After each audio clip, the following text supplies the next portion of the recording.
Hi guys, how are you? So I am making a video on event space Q&A. So we're gonna get right into it with the first question.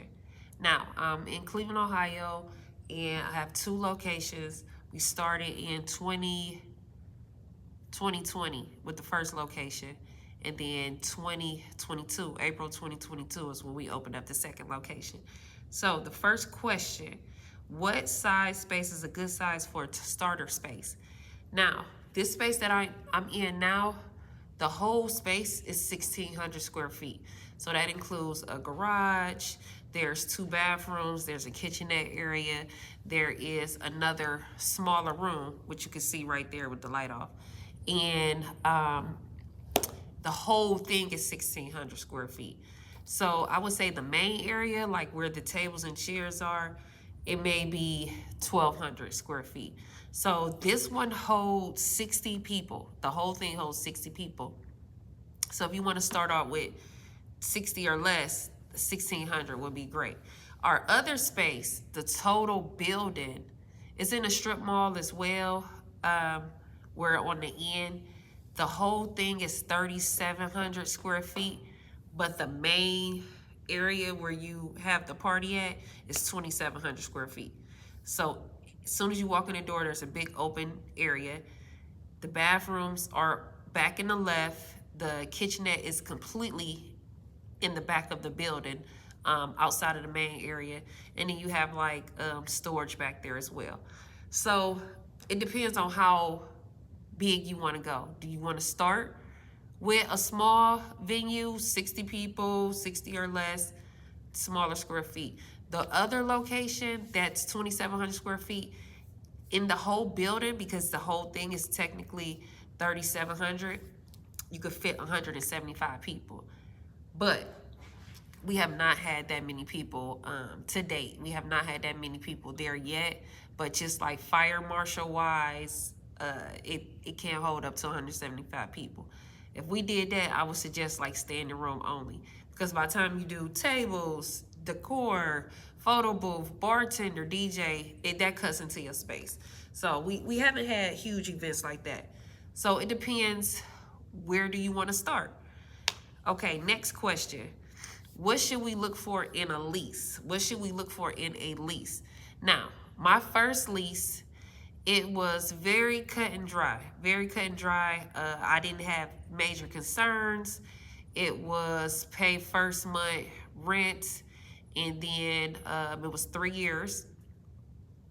And the lights, gas, the water and sewer is on us, and then insurance is on us.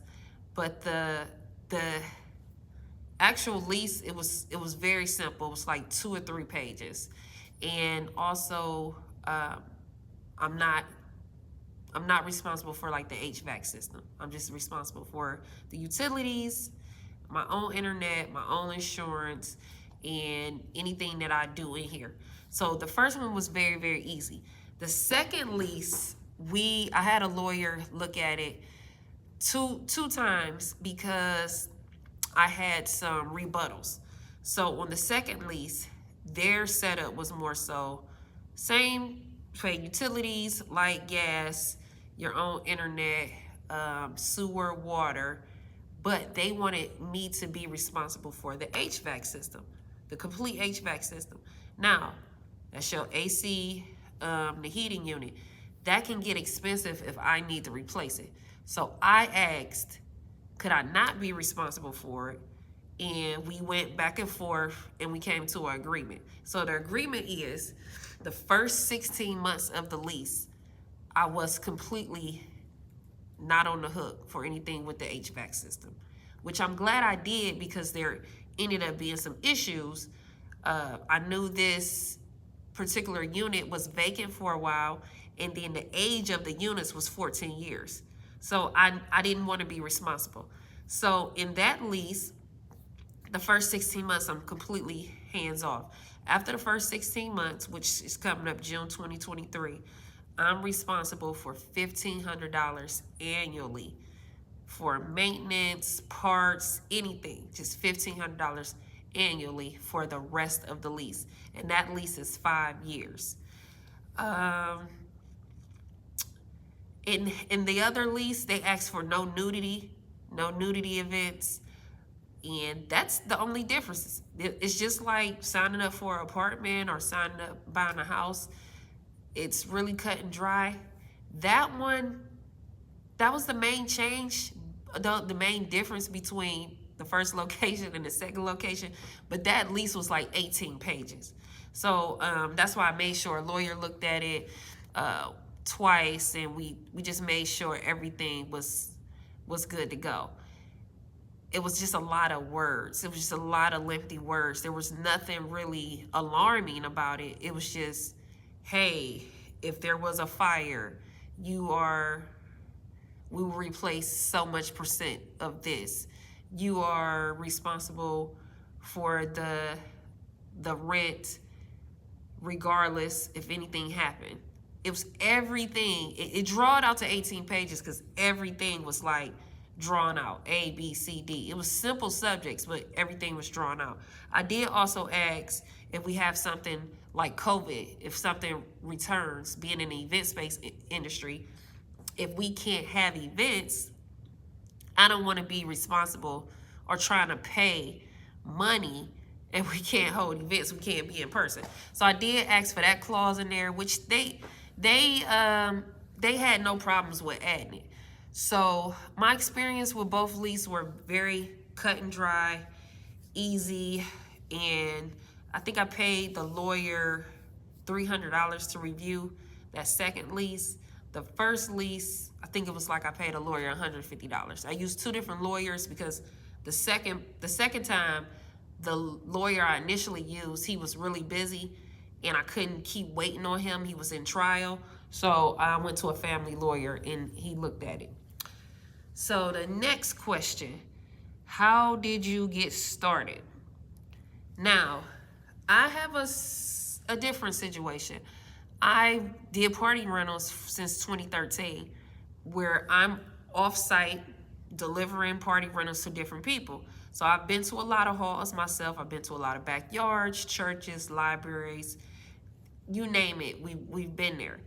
And it came to a point, I was working out of my home. It came to a point where I'm walking to the kitchen to, excuse me, to cotton candy machines and snow cone machines. So it's like, oh my God, you need storage. You took your whole basement up for all your costumes and stuff like that. The whole garage is full with party rental stuff. So I needed storage. Now, it was an easy transition because I'm just getting the stuff out of my house. I needed storage. So my thinking, which is why we got the place I'm in now, I could put my stuff, I could store it on one side and rent the other side out. So that's basically what I'm doing. I have storage in the garage, and then I rent this section out for small gatherings, 60 people or less. And that's how I got started. The second place came along because this only holds 60 people, and people were asking for a bigger space. Next question, what advice can you give to someone looking into the event space rental industry? I would say get the best deal, like really do your numbers. On the second location, I would have negotiated the rent a little bit better. I did negotiate it coming in, which is $2,100 a month at the bigger location. After June 2023, it's going to go up to $2,800. If I was thinking, I should have just asked, because the unit it was vacant for a while before I came along. I should have just asked for $2,100 the whole time. I probably would have got it. So just really, really do the numbers and do like worst case scenario. I would say go ahead and get your minimum things. Like, I don't have throne chairs. I don't have photo booths. I don't even have a bar cart. Get the stuff that you need to open. Tables, chairs, microwave, kitchenette area, paint the walls, do the floor. That's my advice. Do that minimum stuff, get the money coming in, and do upgrades as you go. Okay, is it better to rent out a place or buy one cash and borrow money from the bank? Now, I am leasing 2 locations, and it was better for me because think about it like renting an apartment versus buying a home. When you rent an apartment, you got the flexibility to leave kind of when you want to, when your lease is up the year. Um, Buying a house, you can leave, but it's just a couple of extra steps. It works better for me because the money to start up wasn't as big. When I started this one, we spent about $3,300, and that was just getting a sink, getting a refrigerator, getting a microwave, getting insurance. It was like very, very minimum things. So it depends on what type of money you're working with. And we would have to talk to and write down what would be the best. If you only have $5,000, I would say rent. If you have a bigger or longer account, then I would say buy because it's going to be yours. So it just depends on where you're at. I won't say one is better than the other one. It's just how much money do you have to commit to this. All right, moving on. We already talked about how I started. It basically came from, that was a repeat question, not having enough storage at home. When I started looking for spaces, I said, hey, if I'm going to rent a space, I can use one side for storage and use the other side for event space, which as soon as I got here, I ran out of space. So I'm actually renting a small, like 600 square feet next door because the party rentals, it just overflowed. Like 2020 was a great year. But the reason I got the space, I grew out of it really, really quick. And then we were using this space to entertain, so I couldn't store the stuff here. All right. Next question. How did you find your event space? So, with both of them, I used a realtor. And it wasn't a personal realtor. I was literally driving around and I would see for lease signs and I would call and say, hey, I'm looking for an event space and is this available? So most of the times the thing that I initially called for wasn't available, but that person with this space here, the person was like, what you're calling about is not available, but I do know someone else that has a space they're looking for somebody to lease. So that realtor connected me to one of his clients. We met. It was history from there.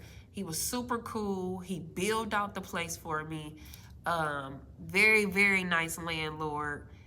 And that was that relationship.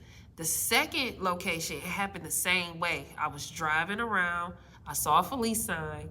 In the actual place, somebody already signed like a lease the weekend before. Somebody didn't take the sign down.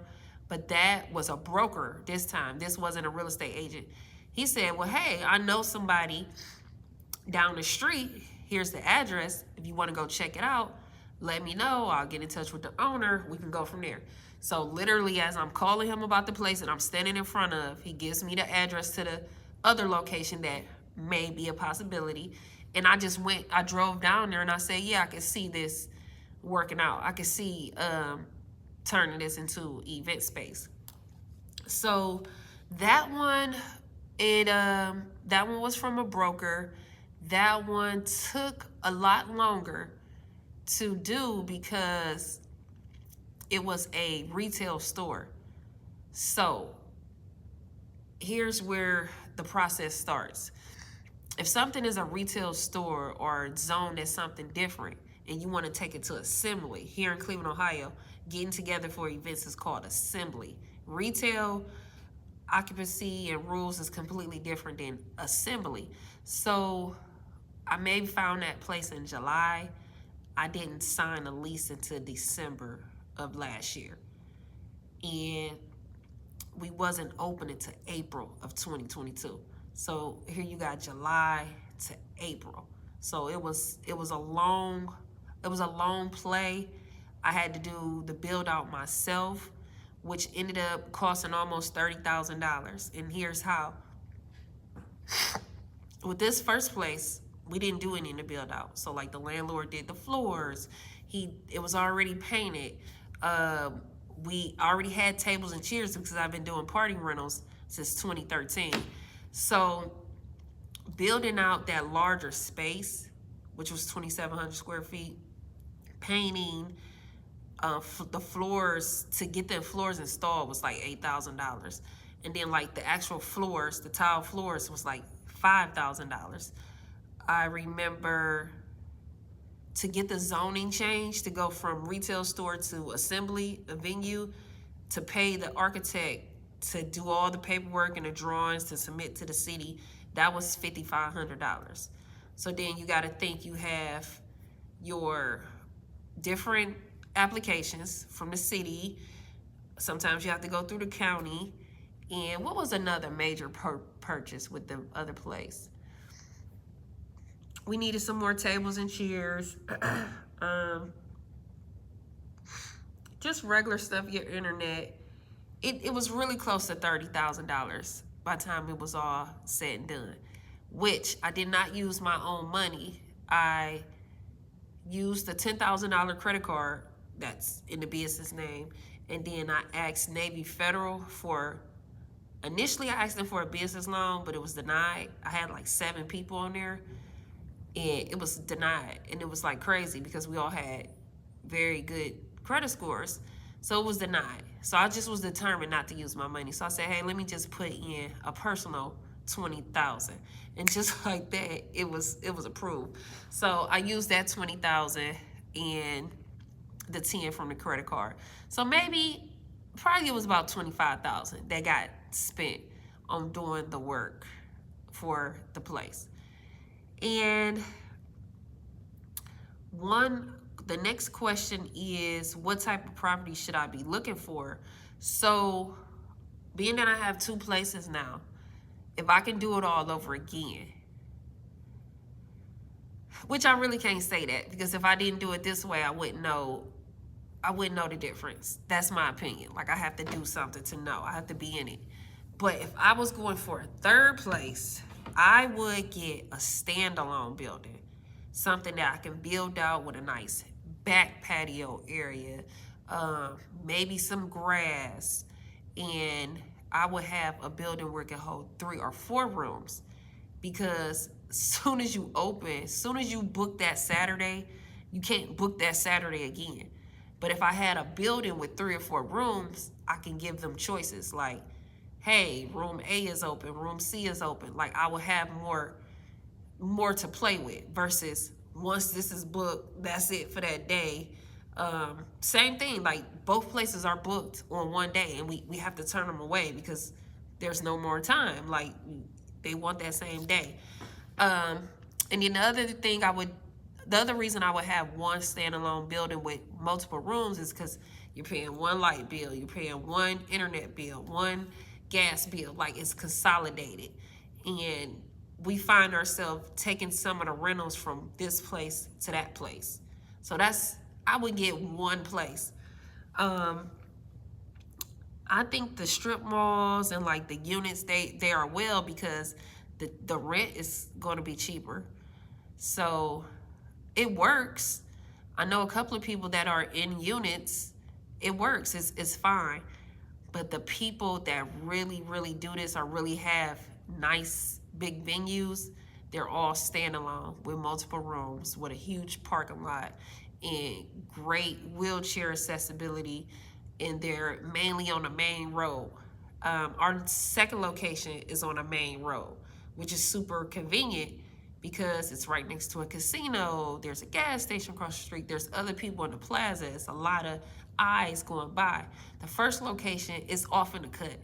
So I would do like a list of like what you want. Or when you go to venues, right, what do I like about this, what I don't like about it, and then that's what you look for. So those are the questions that I had to make sure I hit just in a recap, I didn't talk about the rent here.